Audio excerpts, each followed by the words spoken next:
गांव के बाहरी इलाके में एक पुराना उजाड़ हवेली थी जिसे लोग काली हवेली के नाम से जानते थे।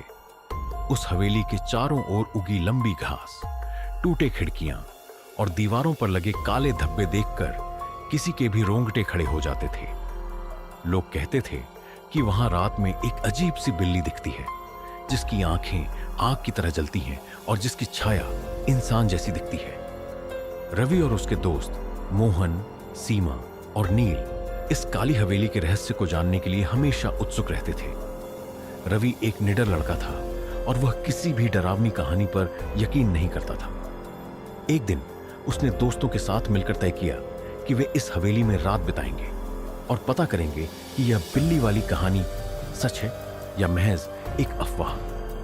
चारों ने रात में काली हवेली जाने की तैयारी की। उनके पास टॉर्च, खाने पीने का सामान और कुछ लोहे की छड़ें थीं, क्योंकि गांव के बुजुर्गों ने उन्हें बताया था कि लोहे से बुरी आत्माओं से बचा जा सकता है। जैसे ही वे हवेली के पास पहुंचे, एक ठंडी हवा का झोंका आया और दरवाजे की चरमराहट सुनाई दी। दरवाजे पर लटकता टूटा हुआ ताला अपने आप नीचे गिर गया। सीमा डर से कांप उठी, लेकिन रवि ने उसे ढांढस बंधाया। हवेली के अंदर घुसते ही उन्हें चारों तरफ गाढ़ा अंधेरा और धूल ही धूल नजर आई। टॉर्च की रोशनी में उन्होंने देखा कि दीवारों पर अजीबोगरीब आकृतियां बनी हुई थीं। ऐसा लग रहा था जैसे किसी ने नाखूनों से उन पर खरोंचें डाली हों। तभी एक तेज आवाज आई, म्याऊं। चारों सहम गए। मोहन ने हिम्मत जुटाकर कहा, यह तो सिर्फ एक बिल्ली है, डरने की कोई बात नहीं। लेकिन जैसे ही उन्होंने आगे कदम बढ़ाया, वही आवाज और गूंजने लगी जैसे कि वह हर दिशा से आ रही हो। कमरे के एक कोने में उन्हें एक पुराना झूला दिखा जो धीरे धीरे हिल रहा था। उसके पास बैठी थी एक काली बिल्ली। उसकी आंखें लाल आग की तरह चमक रही थी। जैसे ही रवि ने उसे छूने की कोशिश की, वह बिल्ली अचानक हवा में गायब हो गई। सीमा ने डरते हुए कहा, यह कोई साधारण बिल्ली नहीं है, हमें यहां से वापस चलना चाहिए। लेकिन रवि ने मना कर दिया। उसने कहा, हम सच का पता लगाए बिना नहीं जाएंगे। आगे बढ़ते हुए उन्हें एक पुरानी अलमारी दिखी। जब रवि ने उसका दरवाजा खोला तो अंदर से एक मरा हुआ कबूतर गिरा।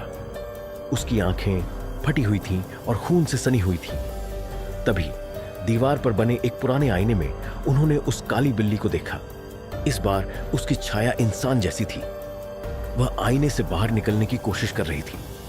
मोहन ने डरते हुए कहा, यह जगह श्रापित है, हमें यहां से भाग जाना चाहिए। लेकिन रवि ने आईने की ओर कदम बढ़ाया।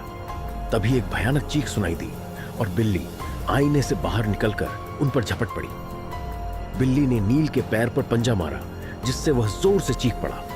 उसका खून फर्श पर गिरने लगा।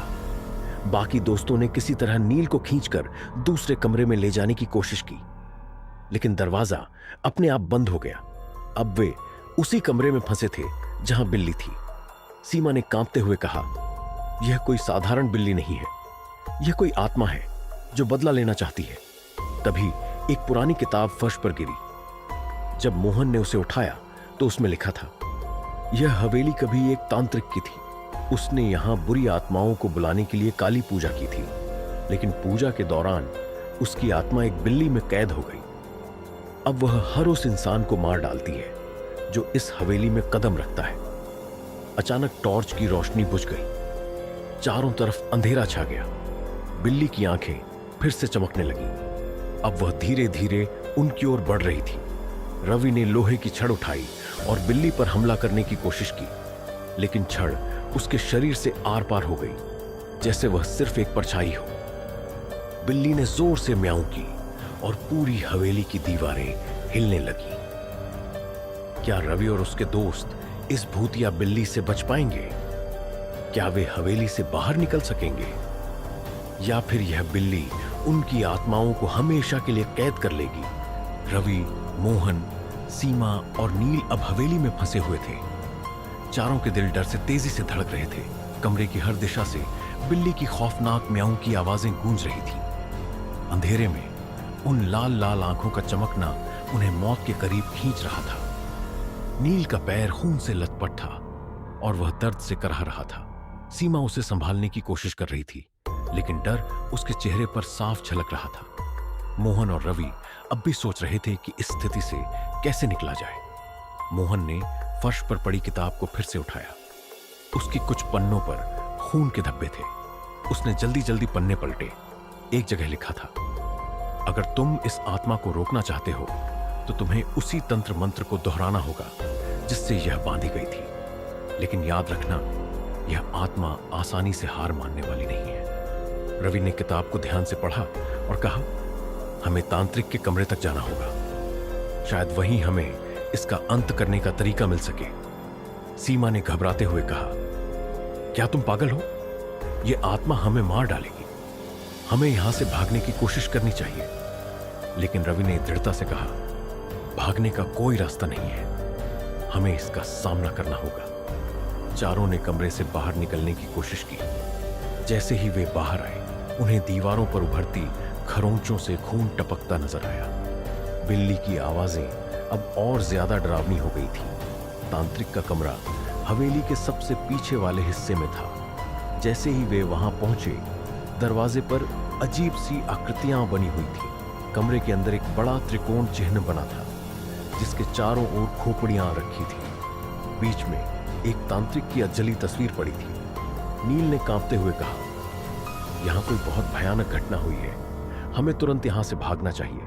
तभी उनकी नजर कमरे के कोने में पड़ी एक काली बिल्ली पर पड़ी। उसकी आंखें जलती अंगारों जैसी थी, लेकिन इस बार वह सिर्फ देख नहीं रही थी। वह धीरे धीरे हवा में ऊपर उठने लगी और देखते ही देखते वह एक परछाई में बदल गई।